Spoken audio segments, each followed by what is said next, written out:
ಎಲ್ಲ ಪತ್ರಕರ್ತ ಮಿತ್ರರಿಗೆ ನಮಸ್ಕಾರ. ನನ್ನ ಹೆಸರು ಹರ್ಷಕುಮಾರ್ ಕುಗ್ವೆ, ಪತ್ರಕರ್ತ. ಬಹುಶಃ ಇವತ್ತೇನು ಇಲ್ಲಿ ಈ ಒಂದು ಕಾರ್ಯಕ್ರಮ ನಡೀತಾ ಇದೆ, ಇದು ಬಹಳ ಅಪರೂಪದ್ದು ಮತ್ತೆ ಒಂದು ಚಾರಿತ್ರಿಕವಾದದ್ದು ಅಂತ ಹೇಳಿ. ಯಾಕೆ ಅಂತ ಹೇಳಿದರೆ, ತಮ್ಮ ಜೀವಮಾನವಿಡೀ ಸಿನಿಮಾ ಸಂಗೀತಕ್ಕೆ ಮುಡುಪಾಗಿಟ್ಟು ಅದಕ್ಕೋಸ್ಕರನೇ ಜೀವ ತೆಗೆದಂತಹ ಡಾಕ್ಟರ್ ಹಂಸಲೇಖ ಸರ್ ಅವರು ಇದೇ ನಮ್ಮ ಕನ್ನಡ ನಾಡಿನಲ್ಲೇ ಹುಟ್ಟಿ ಕಳೆದ ಹೆಚ್ಚು ಕಡಿಮೆ ಒಂದು 40-50 ವರ್ಷಗಳ ಕಾಲ ತಮ್ಮ ಇಡೀ ಬದುಕನ್ನು ಇತಿಹಾಸ, ಪ್ರಾಚೀನ ಪ್ರಾಗೈತಿಹಾಸ ಅಂದರೆ ಹಿಸ್ಟ್ರಿಗಿಂತ ಮುಂಚಿಂದು ಪ್ರೀ ಹಿಸ್ಟ್ರಿ ಅಂತ ಹೇಳ್ತಾರಲ್ಲ, ಆ ಪ್ರೀ ಹಿಸ್ಟ್ರಿ, ಮಣ್ಣನ್ನು, ಗುಹೆಗಳನ್ನು, ಕಾಡು ಮೇಡು ಬೆಟ್ಟ ಎಲ್ಲ ಅಲ್ದ್ಬಿಟ್ಟು ಅಲ್ಲಿ ಮಣ್ಣನ್ನು ಅಗೆದು ಅಲ್ಲಿ ಏನು ಕುರುಹುಗಳಿದೆ ಹಿಂದೆ ಆದಿಮಾನವರು ಅಥವಾ ಈ ನೆಲದ ಇತಿಹಾಸ ಏನು ಅನ್ನೋದನ್ನು ಹುಡ್ಕೊಂಡು ಹೋದಂತಹ ಒಬ್ಬ ಬಹಳ ವಿಶಿಷ್ಟವಾದಂತಹ ವ್ಯಕ್ತಿ, ತಮ್ಮ ಜೀವಮಾನವಿಡೀ ಅದಕ್ಕೆ ತೆಗೆದಂತಹ ವ್ಯಕ್ತಿ ಪ್ರೊಫೆಸರ್ ರವಿ ಕೋರಿಶೆಟ್ಟರ್ ಅವರು. ಅಂಥವರನ್ನು ಸರ್ ಗುರುತಿಸಿ ಅವರ ಸಂಸ್ಥೆಯ ಮೂಲಕ ಅವರಿಗೆ ಒಂದು ಜೀವಮಾನದ ಸಾಧನೆಗೆ ಈ ರೀತಿಯ ಒಂದು ಚಿನ್ನದ ಪದಕವನ್ನು ಅಥವಾ ಒಂದು ಪ್ರಶಸ್ತಿಯನ್ನು ಕೊಡುವಂಥದ್ದು ನಿಜಕ್ಕೂ ಕರ್ನಾಟಕದ ಬಹುಶಃ ಒಂದು ಸಾಂಸ್ಕೃತಿಕ ಇತಿಹಾಸದಲ್ಲೇ ಬಹಳ ವಿಶೇಷವಾದಂತಹ ಒಂದು ಸಂದರ್ಭ ಅಂತ ನಾನಾದರೂ ಭಾವಿಸ್ತೀನಿ. ಮಿತ್ರರೇ, ಪ್ರೊಫೆಸರ್ ರವಿ ಕೋರಿಶೆಟ್ಟರ್ ಅವರು ಈಗ ಯಾರಾದರೂ ಕಾವ್ಯ ಬರೀತಾರೆ ಅಥವಾ ಸಾಹಿತ್ಯ ಬರೀತಾರೆ, ಕಾದಂಬರಿ ಬರೀತಾರೆ ಅಂತೇಳಿದರೆ ಅವರು ಬಹಳ ಫೇಮಸ್ ಇರ್ತಾರೆ. ಯಾಕಂತೇಳಿದ್ರೆ ಅದೆಲ್ಲ ನಮಗೆ ಪಾಪ್ಯುಲರ್ ಒಂದು ಇದಕ್ಕೆ ಸಿಗ್ತಾ ಇರುತ್ತೆ, ಮೀಡಿಯಾಗಳ ಮೂಲಕನೂ ಪತ್ರಿಕೆಗಳ ಮೂಲಕನೂ ಅಥವಾ ಸೋಷಿಯಲ್ ಮೀಡಿಯಾ. ಆದರೆ ರವಿ ಕೋರಿಶೆಟ್ಟರ್ ಅಂತವರು ಅಷ್ಟು ಸುಲಭಕ್ಕೆ ಜನಕ್ಕೆ ಪರಿಚಯನೂ ಇರೋದಿಲ್ಲ, ಅವ್ರ ಬಗ್ಗೆ ಸರ್ಕಾರಗಳು ಮತ್ತೊಂದು ಯಾರೂ ಕೂಡ ಗುರುತಿಸೋದು ಇಲ್ಲ. ಆದರೆ ಅವರು ಮಾಡ್ತಾ ಇರ್ತಕ್ಕಂಥ ಕೆಲಸ ಬಹಳ ಇರುತ್ತೆ. ಇವ್ರ ಬಗ್ಗೆ ಇದೇ ಸರ್ ಹೇಳಿದ್ರಲ್ಲ, ಬಳ್ಳಾರಿಲಿರ್ತಕ್ಕಂಥ ರಾಬರ್ಟ್ ಬ್ರೂಸ್ ಫ್ರೂಟ್ ಮ್ಯೂಸಿಯಮ್ಮಲ್ಲಿ ಅದು ಪ್ರೊಫೆಸರ್ ರವಿ ಕೋರಿಶೆಟ್ಟರ್ ಅವರ ಒಂದು ಬ್ರೈನ್ ಚೈಲ್ಡ್, ಅದು ಅವರೇ ಅದನ್ನು ಸ್ಥಾಪನೆ ಮಾಡಿದ್ದು. ಆ ಹೆಸರು ಯಾಕಿಟ್ರು ಅಂತ ಹೇಳಿದ್ರೆ, ಅಲ್ಲಿ 1940s ಏನು ಒಬ್ಬ ಬ್ರಿಟಿಷ್ ಆರ್ಕಿಯಾಲಜಿಸ್ಟು ರಾಬರ್ಟ್ ಬ್ರೂಸ್ ಫುಟ್ ಅನ್ನೋ ವ್ಯಕ್ತಿ, ಅವರು 40 ವರ್ಷಗಳ ಕಾಲ ಅಲ್ಲಿನ ಗುಡ್ಡ ಬೆಟ್ಟಗಳಲ್ಲಿ ಓಡಾಡಿ, ಆ ಸಂಗನಕಲ್ಲು, ಎಸ್ಪೆಷಲಿ ಸಂಗನಕಲ್ಲು ಗುಡ್ಡಗಳಲ್ಲಿ ಓಡಾಡಿ, ಇಲ್ಲಿ ಸುಮಾರು 5,000-15,000 ವರ್ಷಗಳ ಹಿಂದೆ ಕರ್ನಾಟಕದ ಈ ನೆಲದಲ್ಲಿ ಆದಿಮಾನವರು ಓಡಾಡಿದ್ರು, ನೆಲೆಸಿದ್ರು. ಮತ್ತು ಚಿತ್ರಗಳನ್ನು ಬಂಡೆಗಳ ಮೇಲೆ, ನೀವು ಸಂಗನಕಲ್ಲಲ್ಲಿ ನೋಡಿದರೆ ಬಂಡೆಗಳ ಮೇಲೆ ಚಿತ್ರಿಕೆಗಳನ್ನು 3,000-4,000 ವರ್ಷಗಳ ಹಿಂದೆ ಬಂಡೆಗಳನ್ನು ಚಿತ್ರಿಸಿದ್ದು. ಇದೆಲ್ಲದೂ ಕೂಡ ನಮ್ಮ ಕನ್ನಡ ನಾಡಿನ ಒಂದು ಸಂಸ್ಕೃತಿಯ ಮೂಲ. ವಿಶೇಷ ಅಂತ ಹೇಳಿದ್ರೆ, ನಾವು ಇತಿಹಾಸವನ್ನು ಲಿಖಿತ ದಾಖಲೆಗಳ ಮೂಲಕ ಹುಡುಕ್ತೀವಿ, ಆದರೆ ಕನ್ನಡ ನಾಡಿನ ಸಂಸ್ಕೃತಿಯ ಮೂಲ ನಮಗೆ ಸಿಗುವಂಥದ್ದು ಈ ಬಳ್ಳಾರಿಯ ರಾಬರ್ಟ್ ಇದರಲ್ಲಿ. ಅದೇ ಗುಡ್ಡದಲ್ಲಿ ಸಂಗೀತದ ಮೂಲ ಕೂಡ ಅಲ್ಲಿ 7 ಸ್ವರಗಳನ್ನು ಬರ್ತಾ ಇರ್ತಕ್ಕಂತಂದ್ರೆ 5,000 ವರ್ಷಗಳ ಹಿಂದೆ ಆದಿಮಾನವರು ಆ ಕಲ್ಲುಗಳಲ್ಲಿ ಸಪ್ತ ಸ್ವರಗಳನ್ನು ನುಡಿಸ್ತಾ ಇದ್ದಂತಹ ಒಂದು ದಾಖಲೆ ಇನ್ನೂ ಆ ಗುಡ್ಡ ಬೆಟ್ಟದ ಮೇಲಿದೆ. ಇದನ್ನೆಲ್ಲ ಸಂಶೋಧನೆ ಮಾಡಿ ಆ ವ್ಯಕ್ತಿ ಮಾಡಿದಂತಹ ಕೆಲಸವನ್ನು ಸಮರ್ಥವಾಗಿ ಮುಂದುವರ್ಸ್ಕೊಂಬಂದು ಮತ್ತು ಅದನ್ನು ವರ್ಲ್ಡ್ ಲೆವೆಲ್ಗೆ, ಒಂದು ಇಂಟರ್ನ್ಯಾಷನಲ್ ಲೆವೆಲ್ಗೆ ಒಂದು ಮ್ಯೂಸಿಯಮನ್ನು ಕಟ್ಟಿದಂತಹ ಕೀರ್ತಿ ಪ್ರೊಫೆಸರ್ ರವಿ ಕೋರಿಶೆಟ್ಟರ್ ಅವರು. ನೀವೆಲ್ಲ ಅಂತಲ್ಲ, ಬಹುಶಃ ಕರ್ನಾಟಕದಲ್ಲಿ ಈ ರೀತಿ ಆಸಕ್ತಿ ಇರುವಂತಹ, ನಮ್ಮ ಇತಿಹಾಸದ ಬಗ್ಗೆ, ನಮ್ಮ ಸಂಸ್ಕೃತಿ ಬಗ್ಗೆ ಆಸಕ್ತಿ ಇರುವಂಥ ಪ್ರತಿಯೊಬ್ಬರೂ ಕೂಡ ಜೀವಮಾನದಲ್ಲಿ ಒಂದು ಸರಿ ನೋಡಬೇಕಾದಂತಹ ಒಂದು ವರ್ಲ್ಡ್ ಕ್ಲಾಸ್ ಮ್ಯೂಸಿಯಮನ್ನು ಅವರು, ಪ್ರೀ ಹಿಸ್ಟ್ರಿ ಮ್ಯೂಸಿಯಮನ್ನು ಪ್ರೊಫೆಸರ್ ರವಿ ಕೋರಿಶೆಟ್ಟರ್ ಅವರು ತಮ್ಮ ಸ್ನೇಹಿತರ ಜೊತೆಗೂಡಿ ಕಟ್ಟಿದ್ದಾರೆ. ಮತ್ತು ಆ ಕಟ್ಟೋದಷ್ಟು ಸುಲಭ ಇರಲಿಲ್ಲ. ಯಾಕಂತ ಹೇಳಿದರೆ, ಮತ್ತು ಈ ಗುಡ್ಡ ಬೆಟ್ಟಗಳು ತುಂಬ ದೊಡ್ಡ ಮಟ್ಟಕ್ಕೆ ಈ ಗಣಿಗಾರಿಕೆಯಿಂದಾಗಿ ಅಳಿಸಿ ಹೋಗ್ತಾ ಇರ್ತಕ್ಕಂಥದ್ದು. ಇನ್ನು ಬಹುಶಃ ಇವರೆಲ್ಲ ಹೋಗಿ ಅಲ್ಲಿ ಇಂಟರ್ವ್ಯೂನ್ ಆಗದೆ ಇದ್ದಿದ್ರೆ ಈಗ ಆ ಗುಡ್ಡಗಳು ಕೂಡ ಸಂಪೂರ್ಣ ಗಣಿಗಾರಿಕೆಯಲ್ಲಿ ಅದಿರುಗಳು ಅಗಿತಾ ಇತ್ತು. ಅಂಥದನ್ನು ಸರ್ಕಾರದ ಗಮನಕ್ಕೆ ತಂದು ಅಲ್ಲಿನ ಜಿಲ್ಲಾಧಿಕಾರಿಗಳನ್ನು ವಿಶ್ವಾಸಕ್ಕೆ ತಗೊಂಡು ಇವರು ಕಟ್ಟಿದ್ದಾರೆ. ಹಾಗಾಗಿ ಇದನ್ನೆಲ್ಲ ಯಾಕೆ ಅವರು ಮಾಡಿದ್ರು ಅಂತ ಹೇಳಿದರೆ, ಇವತ್ತಿನ ಹಲವಾರು ಸಮಸ್ಯೆಗಳು, ಸಮಕಾಲೀನ ನಮ್ಮ ಸಮಾಜದ ಹಲವಾರು ಸಮಸ್ಯೆಗಳಿಗೆ ಬಹುಶಃ ನಮ್ಮ ಇತಿಹಾಸದಲ್ಲಿ ಉತ್ತರವನ್ನು ಇವರು ಕಂಡುಕೊಳ್ಳೋ ಪ್ರಯತ್ನವನ್ನು ಕೂಡ ಮಾಡಿದ್ದಾರೆ. ಪ್ರೊಫೆಸರ್ ರವಿ ಕೋರಿಶೆಟ್ಟರ್ ಹೇಳ್ತಾರೆ, ನಾವು ಇಷ್ಟೆಲ್ಲ ಭಿನ್ನ ಭೇದಗಳನ್ನು ಮಾಡ್ತಾ ಹೋಗ್ತೀವಿ ಸಮಾಜದಲ್ಲಿ, ಆದರೆ ನಮಗೆ ಪ್ರೀ ಹಿಸ್ಟ್ರಿಲಿ ಹೋಗ್ಬಿಟ್ರೆ ಇಡೀ ಜಗತ್ತಿನ ಮನುಷ್ಯರೆಲ್ಲ ಒಂದೇ ಅನ್ನೋದನ್ನ ಇವತ್ತು ಪ್ರೂವ್ ಆಗಿರೋವಂಥದ್ದು. ಎಲ್ಲರೂ ಒಂದೇ ಸ್ಟಾಕಿಂದ ಬಂದಂಥವ್ರು ಅಂತ ಹೇಳಿ. ಸೊ ಅದಕ್ಕೆ ನಮ್ಮ ಇತಿಹಾಸನೇ, ಪೂರ್ವ ಇತಿಹಾಸನೇ ಒಂದು ದಾಖಲೆ. ಹಾಗಾಗಿ ಈ ರೀತಿಯ ಒಂದು ಬರೀ ಕರ್ನಾಟಕ ಮಾತ್ರ ಅಲ್ಲ, ಇವರು ಇತ್ತೀಚೆಗೆ ಆಂಧ್ರದಲ್ಲಿ ಕರ್ನೂಲ್ ಜಿಲ್ಲೆಯಲ್ಲಿರ್ತಕ್ಕಂತಹ ಬಿಲ್ಲಸರ್ಗಂ ಕೇವ್ಸ್ ಅಂತ ಅಲ್ಲಿ ಅವರು ಮಾತಾಡಿದ್ರಲ್ಲ, ಅಲ್ಲೂ ಕೂಡ ಸಂಶೋಧನೆ ಮಾಡಿದ್ದಾರೆ. ಬಿಲ್ಲಸರ್ಗಂ ಬಿಲ್ಲಸರ್ಗಂ ಹಾ. ಆಮೇಲೆ ಮಧ್ಯಪ್ರದೇಶದಲ್ಲಿ 50,000 ವರ್ಷಗಳ ಹಿಂದೆ ಜನರು ಓಡಾಡಿದಂಥ ಭೀಮ್ಬೇಟ್ಕಾ ಅಂತ ಒಂದು ಕೇವ್ಸ್ ಇದೆ, ಭೀಮ್ಬೇಟ್ಕಾ. ಅಲ್ಲೂ ಕೂಡ ಪ್ರೊಫೆಸರ್ ರವಿ ಕೋರಿಶೆಟ್ಟರ್ ಅವರು ಬಹಳ ಒಂದು ಮೇಜರ್ ಸಂಶೋಧನೆಯನ್ನು ನಡೆಸಿದ್ದಾರೆ. ಹೀಗೆ ಒಂದು ಅಂತಾರಾಷ್ಟ್ರೀಯ ಮಟ್ಟದಲ್ಲಿ, ನಮ್ಮ ಕರ್ನಾಟಕದವರಿಗೆ ಎಷ್ಟು ಜನ ಇವ್ರ ಬಗ್ಗೆ ಗೊತ್ತಿಲ್ಲ, ಆದರೆ ಅಂತಾರಾಷ್ಟ್ರೀಯ ಮಟ್ಟದಲ್ಲೇ ಇತಿಹಾಸವನ್ನು ಓದುವಂಥ ಪ್ರತಿಯೊಬ್ಬರಿಗೂ ಕೂಡ ಪ್ರೊಫೆಸರ್ ರವಿ ಕೋರಿಶೆಟ್ಟರ್ ಅವರ ಹೆಸರು ಗೊತ್ತಿರುತ್ತೆ. ನೀವು ಯಾವುದೇ ಇಂಟರ್ನ್ಯಾಷನಲ್ ಪೇಪರನ್ನು ಒಂದು ಹಿಸ್ಟ್ರಿ ಪೇಪರ್ನ ಓದಿದ್ರೆ ಅಂತ ಹೇಳಿದ್ರೆ ಅಲ್ಲಿ ರವಿ ಕೋರಿಶೆಟ್ಟರ್ ಅವರ ಒಂದು ರೆಫರೆನ್ಸ್ ಸಿಕ್ಕೇ ಸಿಗುತ್ತೆ. ಅಷ್ಟು ದೊಡ್ಡ ವ್ಯಕ್ತಿ. ಅದೇ ದುರದೃಷ್ಟವಶಾತ್ ಅಂಥವರು ನಮ್ಮ ಸಮಾಜದಲ್ಲಿ ಹೆಚ್ಚು ಬೆಳಕಿಗೆ ಬರದೇ ಇರುವಂಥ ಇಂಥವ್ರನ್ನ ಗಣೇಶ್ ದೇವಿಯವರು ಟ್ರಾನ್ಸ್ಫಾರ್ಮರ್ಸ್ ಅಂತ ಕರೀತಾರೆ. ಅಂದರೆ ಇವರು ಮಾಡುವ ಕೆಲಸ ಯಾವುದೋ ಒಂದು ರೀತಿಯಲ್ಲಿ ಇಡೀ ಜಗತ್ತನ್ನು ಬದಲಾಯಿಸ್ತಾ ಇರುತ್ತೆ. ನಾವೆಲ್ಲ ನಮ್ಮ ಪಾಡಿಗೆ ಇರ್ತೀವಿ, ಆದರೆ ಇವರು ಸುಮ್ಮನೆ ತಣ್ಣಗೆ ಮಾಡ್ತಾ ಇರ್ತಕ್ಕಂಥ ಕೆಲಸ ಒಂದು ಟ್ರಾನ್ಸ್ಫಾರ್ಮಿಂಗ್ ಸೊಸೈಟಿ ನಮ್ಮ ನೋಡುವ ದೃಷ್ಟಿಕೋನವನ್ನೇ ಬದಲಾಯಿಸ್ತಾ ಇರುತ್ತೆ. ಅಂತಹ ವ್ಯಕ್ತಿಗಳಲ್ಲಿ ವಿಶೇಷ ವ್ಯಕ್ತಿ ಪ್ರೊಫೆಸರ್ ರವಿ ಕೋರಿಶೆಟ್ಟರ್ ಅವರು. ಅಂತಹ ಒಬ್ಬ ವ್ಯಕ್ತಿಯನ್ನು ನನಗೆ ಬಹಳ ಆಶ್ಚರ್ಯ ಆಯಿತು. ಯಾಕಂತ ಹೇಳಿದ್ರೆ ಈಗ ಬಹುಶಃ ಒಂದು 6 ತಿಂಗಳ ಹಿಂದೆ ಹಂಸಲೇಖ ಸರ್ ದಿಢೀರಂತ ಅಲ್ಲಿಗೆ ಹೋಗ್ತಾರೆ, ಬಳ್ಳಾರಿಗೆ ಹೋಗಿ. ಅವರು ರವಿ ಕೋರಿಶೆಟ್ಟರ್ ಸರ್ ನಮಗೆ ಫೋಟೋ ಕಳಿಸ್ತಾರೆ. ಎಲ್ಲಿಯ ಹಂಸಲೇಖ ಸರ್, ಎಲ್ಲಿಯ ಮ್ಯೂಸಿಯಮ್ಮು, ಇವ್ರಿಗೆ ಏನೈತೆ, ಏನು ಇಷ್ಟು ಏನು ಆಸಕ್ತಿ ಅಂತೇಳಿ ನನಗೂ ಭಾಳ ಕುತೂಹಲ ಆಗಿತ್ತು. ಆನಂತರದಲ್ಲಿ ಮತ್ತೆ ಅವರು ನಾವು ಹೋಗಿ ಸರ್ ಜೊತೆಗೆ ಒಂದು ಮಾತುಕತೆ ಕೂಡ ಇಟ್ಕೊಂಡಿದ್ವಿ. ಆವಾಗ ಕೂಡ ಅವ್ರು ಹೇಳಿದರು ಇವರು ಯಾಕೆ ಅಲ್ಲಿ ಹೋದರು ಅಂಥೇಳಿ ಎಕ್ಸ್ಪ್ಲೈನ್ ಮಾಡಿದರು, ಹೇಗೆ ಅವರ ಜೊತೆ ಒಂದು ಕನೆಕ್ಟಿವಿಟಿ ಆಯಿತು ಅಂಥೇಳಿ. ಸೊ ನನಗೆ ಇವತ್ತು ಬಹಳ ವಿಶೇಷ ಅನ್ನಿಸ್ತಿರೋದು ಅದೇನೆ. ಸೊ ಈ ರೀತಿಯ ಒಬ್ಬ ಸಾಧಕರು ಇನ್ನೊಬ್ಬ ಸಾಧಕರನ್ನು ಗುರುಸ್ತಿರ್ತಕ್ಕಂಥದ್ದು. ಇನ್ಫ್ಯಾಕ್ಟ್ ಇವರಿಗೆ ಇದು ಬಹುಶಃ ಬಹಳ ಒಂದು ಘನವಾದಂತಹ, ಬಹಳ ಒಂದು ಘನತೆಯನ್ನು ಕೊಡ್ತಕ್ಕಂಥ ಒಂದು ಪ್ರಶಸ್ತಿ ಅಂತ ನಾನು ಅಂದ್ಕೊಳ್ತೀನಿ. ಇನ್ಫ್ಯಾಕ್ಟ್ ನಿಜವಾಗಿಯೂ ಇವರನ್ನು ಗುರುತಿಸಿದ್ರೆ ಭಾರತ ದೇಶದ ಮಟ್ಟಕ್ಕೆ ಪದ್ಮಭೂಷಣ, ಪದ್ಮವಿಭೂಷಣ ಪ್ರಶಸ್ತಿಗಳು ಬರಬೇಕಾದಂತಹ ಒಬ್ಬ ಅರ್ಹತೆ ಇರತಕ್ಕಂತಹ ಒಬ್ಬ ವ್ಯಕ್ತಿ.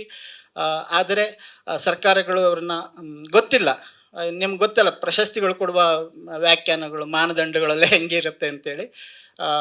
ಆ ಥರದ್ದು ಆಗದೆ ಇರಲಿ, ಇಂಥವ್ರನ್ನ ಗುರುತಿಸಲಿ. ಅಟ್ಲೀಸ್ಟು ಸರ್ ಗುರುತಿಸಿ ಅಥವಾ ಈ ಸಂಸ್ಥೆಯಿಂದ ಗುರುತಿಸಿದ ನಂತರದಲ್ಲಿ ಅವರನ್ನು ನಿಜವಾಗಿಯೂ ಕೂಡ ಅವರ ಅರ್ಹತೆಯನ್ನು ಗುರುತಿಸಿ ಅವರಿಗೆ ಮಾನ್ಯತೆನ, ಅವರಿಗೆ ಅಂತೇಳಿದರೆ ಅದು ಒಬ್ಬ ರವಿ ಕೋರಿಶೆಟ್ಟರ್ ಅನ್ನೋ ವ್ಯಕ್ತಿಗಲ್ಲ, ಆ ಫೀಲ್ಡ್ ಸಮಾಜಕ್ಕೆ ಬೇಕಾಗಿದೆ ಇವತ್ತು. ಹೇಗೆ ನಮಗೆ ಸಾಹಿತ್ಯ ಬೇಕು, ಸಂಸ್ಕೃತಿ ಬೇಕು, ಹಾಗೆ ಇತಿಹಾಸ ಕೂಡ ಬೇಕು. ಯಾಕಂದರೆ ನಮ್ಮದೇ ಇತಿಹಾಸವನ್ನು ನಾವು ನೋಡ್ತಾ ಇರ್ತೀವಿ. ಹಾಗಾಗಿ ಅದನ್ನು ಗುರುತಿಸಿ ಇವತ್ತು ಇದನ್ನು ಕೊಡ್ತಾ ಇರ್ತಕ್ಕಂಥದ್ದಕ್ಕೆ ನಾನು ಬಹಳ ಮುಖ್ಯವಾಗಿ ಐದನೇ ಸಂಸ್ಥೆಗೆ ಅಭಿನಂದನೆಗಳನ್ನು ಹೇಳ್ತೀನಿ ಮತ್ತು ಕೃತಜ್ಞತೆಗಳನ್ನು ಕೂಡ ನಾನೊಬ್ಬ ಇತಿಹಾಸದ ವಿದ್ಯಾರ್ಥಿಯಾಗಿ ಮತ್ತು ಪತ್ರಕರ್ತನಾಗಿ ಹೇಳ್ತಾ ಇದ್ದೀನಿ. ಧನ್ಯವಾದಗಳು. ಈ ಸಂಶೋಧಕರು ಮತ್ತು ಇತಿಹಾಸಕಾರರು ಅವರು ಅಂತರ್ಮುಖಿಗಳು, ಸ್ವಭಾವತಃ ಅಂತರ್ಮುಖಿಗಳು. ವಿಶ್ವದ ಇತಿಹಾಸಕಾರರ ಎದುರು ಅವರು ಪ್ರದರ್ಶನ ಮಾಡತಕ್ಕಂಥ ಸಂಗತಿಗಳು ತಾತ್ವಿಕವಾಗಿ, ಐತಿಹಾಸಿಕವಾಗಿ, ವೈಜ್ಞಾನಿಕವಾಗಿ ಸರಿಯಾಗಿರಬೇಕು, ಅಷ್ಟೇ ಅವರ ಗುರಿ. ಹಾಗಾಗಿ ಅವರು ಅಂತರ್ಮುಖಿಗಳಾಗಿರ್ತಾರೆ ಮತ್ತು ಭೂಮಿಯಲ್ಲಿ ಅಡಗಿರುವ ಅಂತರಂಗವನ್ನು ಹೊರಗಡೆ ತೆಗೆದಿರ್ತಾರೆ. ಅವರಿಗೆ ಪ್ರಶಸ್ತಿಯನ್ನು ಪಡಿಬೇಕು ಅನ್ನೋ ಹಂಬಲ ಖಂಡಿತ ಇರಲ್ಲ.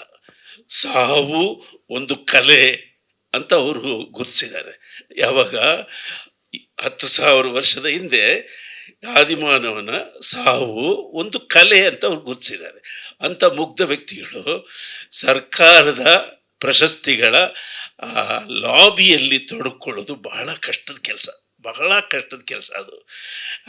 ಹಾಗಾಗಿ ಅವರಂದರು ಅವರಿಗೆ ಪದ್ಮಭೂಷಣ ಪ್ರಶಸ್ತಿಯನ್ನು ಕೊಡುವಷ್ಟು ಅರ್ಹತೆ ಇದೆ.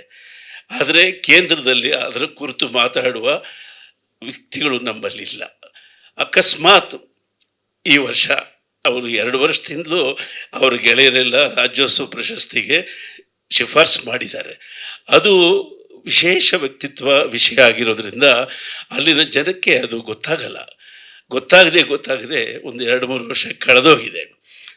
ನನಗೇನನ್ನಿಸುತ್ತೆ ಅಂದರೆ, ಪದ್ಮಭೂಷಣ ಪ್ರಶಸ್ತಿ ಅಕಸ್ಮಾತ್ ಕೇಂದ್ರ ಸರ್ಕಾರ ಕೊಟ್ಬಿಟ್ರೆ ನಾವು ಪಶ್ಚಾತ್ತಾಪ ಪಡಬೇಕಾಗತ್ತೆ ಅಲ್ವಾ? ಅಂಥ ಮಹಾನ್ ಸಾಧಕ ನಮ್ಮ ಕೈಯಲ್ಲಿದ್ದು, ನಮ್ಮ ಜೊತೆಯಲ್ಲಿದ್ದು, ಅವರನ್ನು ನಾವು ಗುರುತಿಸ್ದೆ ಅವ್ರಿಗೆ ಪದ್ಮಭೂಷಣ ಬಂದ್ಬಿಟ್ರೆ ನಿಜವಾಗ್ಲೂ ನಮ್ಗೆ ಅವಮಾನ ಆಗುತ್ತೆ. ಮೊದಲು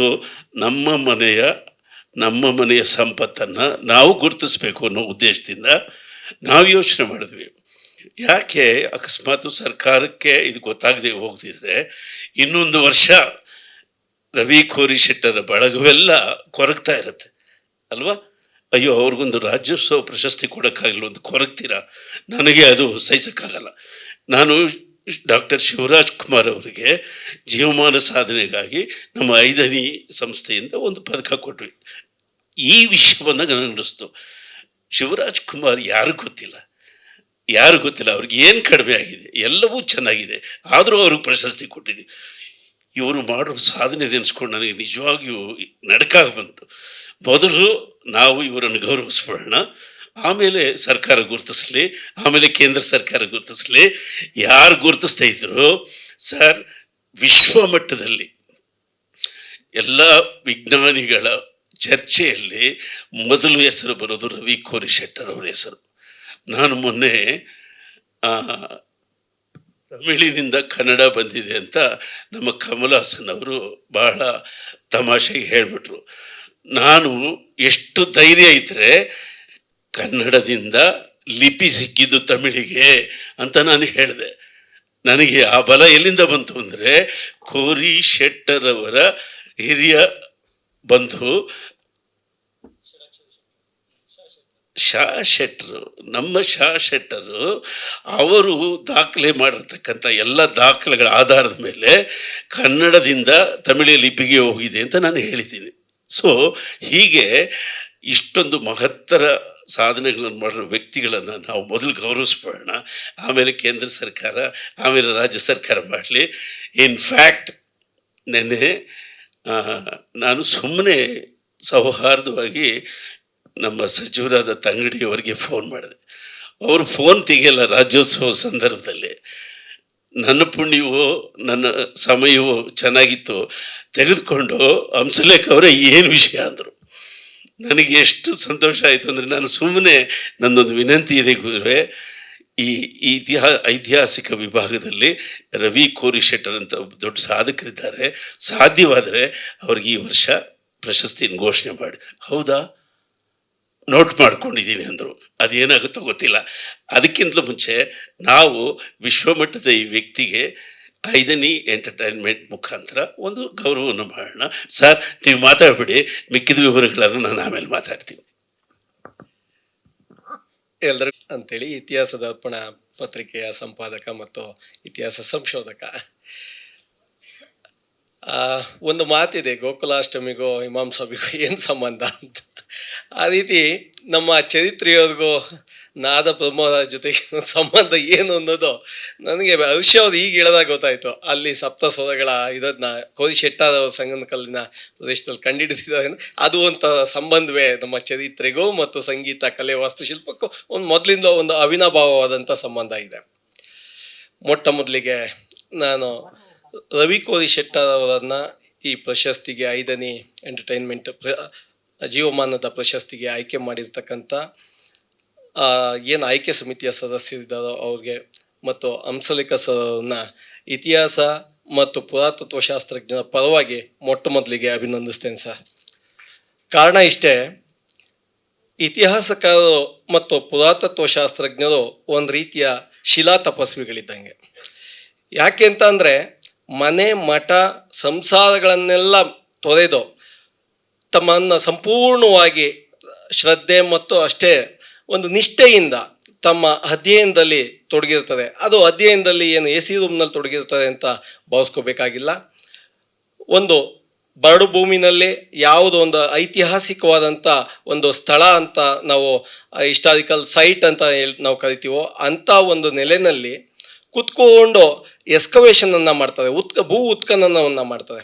ಆ ಉತ್ಖನನ ಅಂದರೆ ಏನು ಜೆ ಸಿ ಬಿ ತೊಗೊಂಡು ಬಂದು ಅಗದು ತೆಗೆಯುವಂಥದ್ದಲ್ಲ. ಅದು ಒಂದು ಬ್ರಷು, ಒಂದು ದಬ್ಬಳ, ಒಂದು ಫೋರ್ಕ್, ಅದರಿಂದ ಒಂದು ವೈಜ್ಞಾನಿಕವಾಗಿ ಭೂಮಿಯನ್ನು, ಒಂದು ಮಣ್ಣನ್ನು ಕೆರಿತಾ ಹೋಗ್ತಾರೆ. ಅಲ್ಲಿ ಸಿಗ್ತಕ್ಕಂಥ ಒಂದೊಂದು ಸಣ್ಣ ಸಣ್ಣ ಸೂಕ್ಷ್ಮವಾದಂಥ ಮಣಿಗಳಾಗಿರಬಹುದು, ಅಥವಾ ಮಡಕೆಯ ಚೂರುಗಳಾಗಿರ್ಬೋದು, ಎಲುಬುಗಳಾಗಿರ್ಬೋದು, ಅವೆಲ್ಲವನ್ನು ಭಾಳ ಶ್ರದ್ಧೆಯಿಂದ ದಾಖಲು ಮಾಡ್ಕೊಳ್ತಾ ಹೋಗ್ತಾರೆ. ಯಾವ್ಯಾವ ಸ್ಟ್ರಾಟಾದಲ್ಲಿ ಒಂದು ಸ್ಥಳಗಳಲ್ಲಿ ಸಿಕ್ಕಿದೆ ಅಂತಕ್ಕಂಥದ್ದನ್ನು ಒಂದು ವ್ಯವಸ್ಥಿತವಾಗಿ ದಾಖಲು ಮಾಡ್ಕೊಳ್ತಾ ಹೋಗ್ತಾರೆ. ವರ್ಷಾನುಗಟ್ಟಲೆ ಆ ಒಂದು ಸೈಟ್ನಲ್ಲಿ ತಮ್ಮ ಜೀವನವನ್ನು ಒಂದು ಟೆಂಟ್ನಲ್ಲಿ ನಮ್ಮ ಅಲೆಮಾರಿ ಜನರ ರೀತಿಯಲ್ಲಿ ಕಳೀತಾರೆ. ಹಾಗಾಗಿ ನಾನು ಅವರನ್ನು ಶಿಲಾ ತಪಸ್ವಿಗಳು ಅಂತೇಳಿ ಕರೆದಿದ್ದು. ಅಂಥ ಒಬ್ಬ ಸಾಧಕರನ್ನು, ಯಾಕೆಂದರೆ ಆಗಲೇ ಸರ್ ಹೇಳಿದ್ರು, ಭಾಳ ಅಂತರ್ಮುಖಿಗಳಾಗಿರ್ತದೆ ಇತಿಹಾಸಕಾರರು ಮತ್ತು ಪುರಾತತ್ವಶಾಸ್ತ್ರಜ್ಞರು ಅಂತ. ಅದು ಅಕ್ಷರಶಃ ಸತ್ಯ.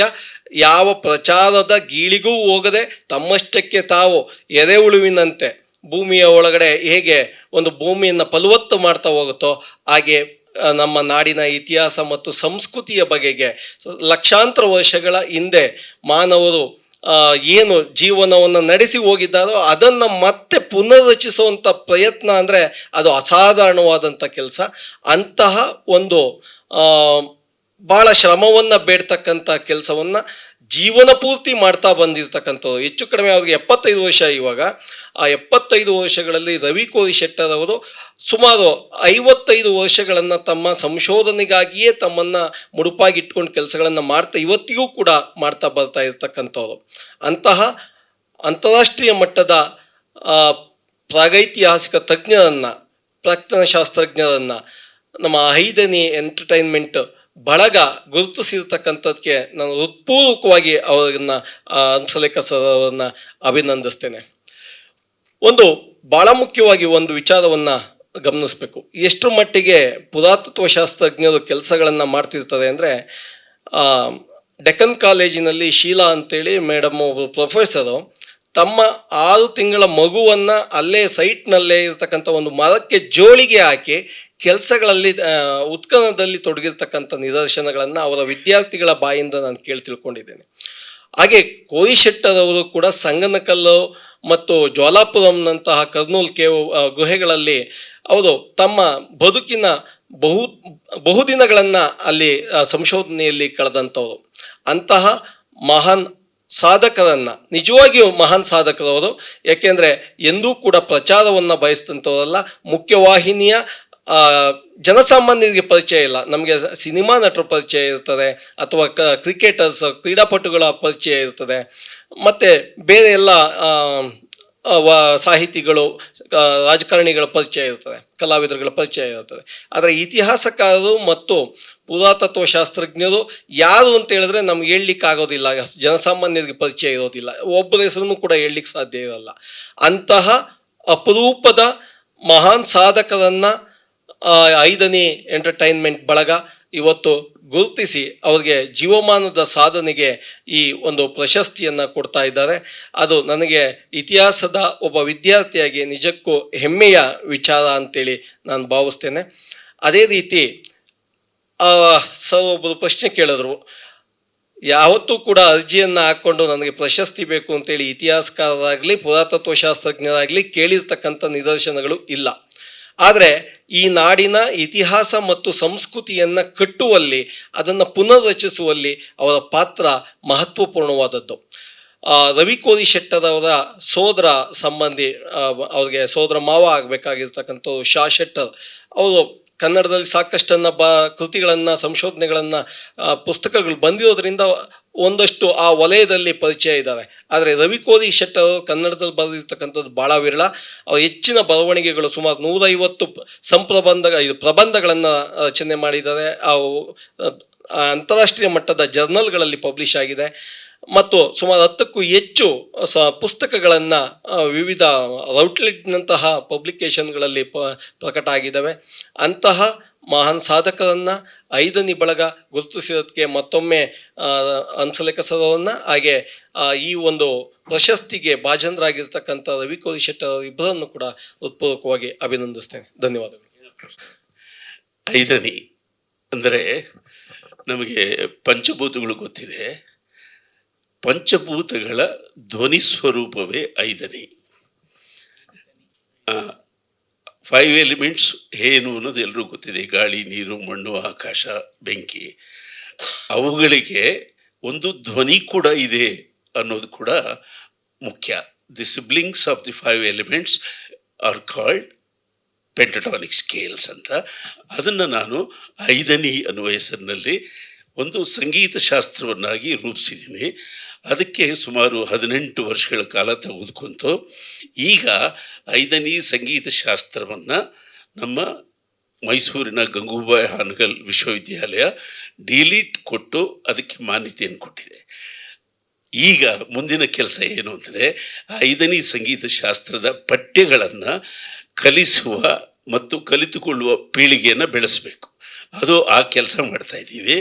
ಅದು ಸಾಮಾನ್ಯವಾದ ವಿಷಯವಲ್ಲ. ಯಾಕೆಂದರೆ ಕರ್ನಾಟಕ ಸಂಗೀತದಲ್ಲಿ ಒಂದು ಬೇಸಿಕ್ ಲೆಸನ್ಸನ್ನು, ಪಿಳ್ಳಾರಿ ಗೀತೆಗಳು ಅಂತ ಕರಿತೀವಿ ನಾವು, ಅದನ್ನು ಪ್ರಸಿದ್ಧ ಮಾಡೋದಕ್ಕೆ, ಪ್ರಚಾರ ಮಾಡೋದಕ್ಕೆ ಸುಮಾರು 700 ವರ್ಷಗಳು ತೆಗೆದುಕೊಂಡಿದೆ. ಸಾಮಾನ್ಯವಾದ ವಿಷಯ ಅಲ್ಲ. ಹಾಗಾಗಿ ಈ ಐದನಿ ಸಂಗೀತದ ಪುಟ್ಪದ ಮತ್ತು ಬೇಸಿಕ್ ಪಠ್ಯಗಳನ್ನು ನಾವು ಪ್ರಚಾರ ಮಾಡಬೇಕಂದ್ರೆ ಅದೊಂದು ದೊಡ್ಡ ಪೀಳಿಗೆಯ ಜವಾಬ್ದಾರಿ. ಈಗ ನನ್ನ ಕಾಲದಲ್ಲಿ, ನನ್ನ ಸಮಯದಲ್ಲಿ ನಾನು ಅದಕ್ಕೆ ಏನು ಬೇಕೋ ಒಂದು ಗೌರವ ಸಲ್ಲಿಸೋದಕ್ಕೋಸ್ಕರ ಐದನಿ ಅನ್ನುವನ್ನು ಪ್ರಚಾರ ಮಾಡೋದಕ್ಕೋಸ್ಕರ ಒಂದು ಪ್ರಶಸ್ತಿಯನ್ನು ಇಟ್ಟು ಇಂಥ ಸಾಧಕರ ಜೊತೆಯಲ್ಲಿ ಈ ಸಂಗೀತವು ಬೆಳೀಲಿ ಅನ್ನೋ ಉದ್ದೇಶದಿಂದ ಈ ಪ್ರಶಸ್ತಿಯನ್ನು ಇಟ್ಟಿದ್ದೀನಿ. ಈಗ ಈ ಐದನಿ ಸಂಗೀತ ಶಾಸ್ತ್ರ 5 ಕವಲುಗಳಾಗಿ ಹೊಡೆದಿದೆ.